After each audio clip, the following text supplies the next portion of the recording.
Assalamualaikum warahmatullahi wabarakatuh. Salam hangat dan salam semangat untuk kita semua.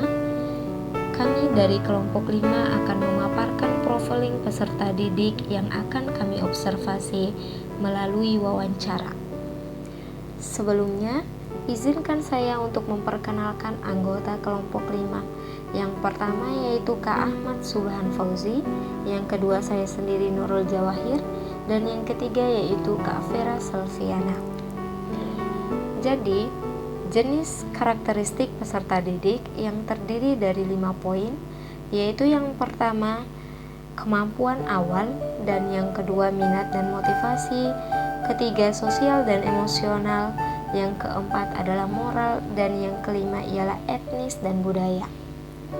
Oke, pertama kita membahas kemampuan awal peserta didik yang dilihat dari segi kognitifnya, di mana bentuk pertanyaan yang pertama ialah apakah peserta didik mampu menyebutkan atau menjelaskan kembali materi yang telah dipelajari. Pertanyaan yang kedua, apakah peserta didik mampu menyimpulkan materi pembelajaran. Dan yang ketiga ialah apakah peserta didik mampu mengaitkan antar materi. Dan yang kedua kita lihat dari segi non-kognitifnya, di mana pertanyaan pertama, ketika ada tugas menghafal, apakah peserta didik suka kesana kemari sambil menghafal? Yang kedua, dalam pembelajaran, peserta didik lebih suka mendengarkan penjelasan dari guru atau menonton video interaktif. Yang ketiga, lebih dominan mana mengingat apa yang dilihat atau mengingat apa yang didengar.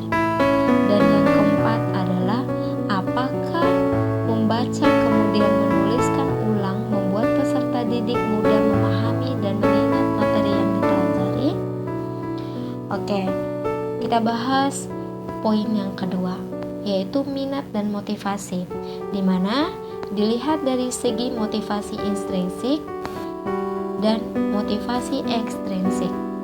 Motivasi intrinsik bentuk pertanyaannya yang pertama, bagaimana hasrat dan keinginan berhasil peserta didik.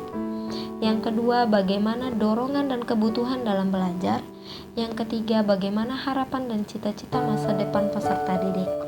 Sedangkan dilihat dari motivasi ekstrinsik, bentuk pertanyaannya yang pertama ialah bagaimana penghargaan dalam belajar mempengaruhi peserta didik. Yang kedua, bagaimana lingkungan belajar mempengaruhi peserta didik. Dan yang ketiga, bagaimana kegiatan yang menarik dalam belajar.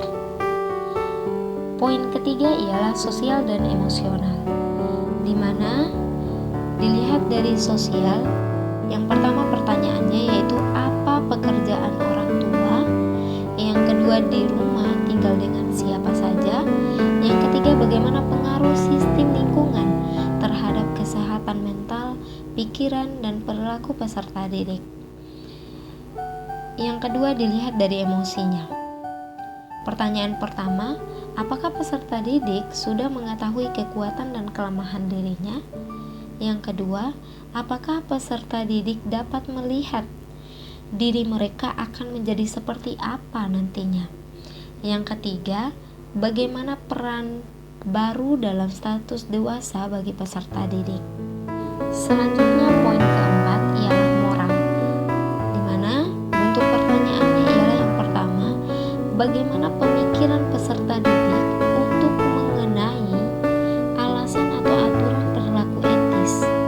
Yang kedua, bagaimana peserta didik berperilaku di sekolah. Yang ketiga, bagaimana menunjukkan empati terhadap orang lain.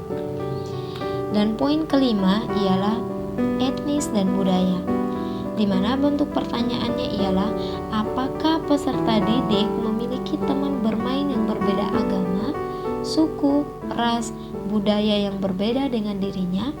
Yang kedua ialah bagaimana sikap peserta didik jika ada teman yang berbeda agama, suku, ras, maupun budaya yang berbeda. Dan yang terakhir ialah apakah peserta didik gemar mengikuti kegiatan yang sifatnya pelestarian budaya. Hanya itu